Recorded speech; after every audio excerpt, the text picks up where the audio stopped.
Tomu nemůžeš dopřát, aby našel útěchu ve své Jeho víra je hloupost. Všichni lžou. Někdo z dobrých důvodů, někdo ne, ale tohle byl skvělý důvod ke Ahoj, lži. Greg House. Proč mu nemůžeš nechat tu jeho pohádku? Když mu přináší úlevu představa pláží, milovaných osob a života bez vozíku, Je tam tak i 72 panen? je konec. Zbývají mu dny, možná jenom hodiny. Co je na tom, když ten čas stráví smířený? Jakou zvrácenou rozkoš máš z toho, že bude plný obav a děsu? Neměl by činit rozhodnutí založená na lži. Utrpení je lepší než nic. Ty nevíš, že tam nic není, nebyl jsi tam. Bože, co je tohleto za argument? Nemusím jet do Detroitu, abych věděl, že smrdí. Ano, Detroit a posmrtný život je to samé. Reborn and shivering,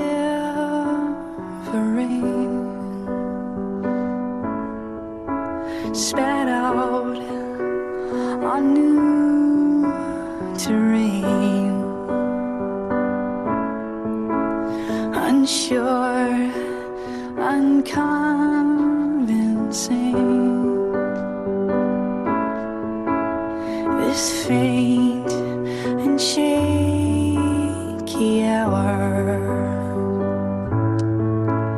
Day one, start over again. Step one,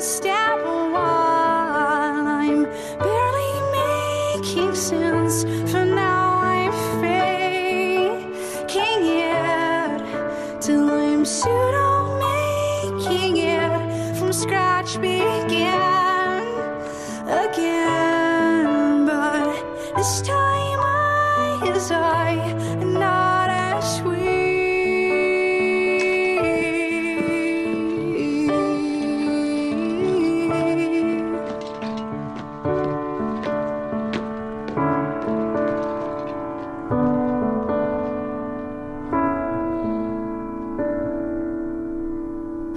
Nemáte dostatek kyslíku a tak vám zavedeme trubici přímo do plic. Můžeme i odsát část přebytečné tekutiny. Měl byste se cítit příjemněji.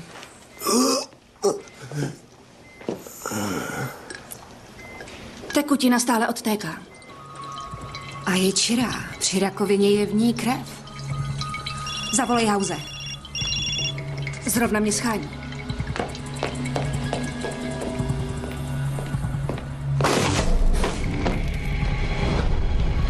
Doktore Housey!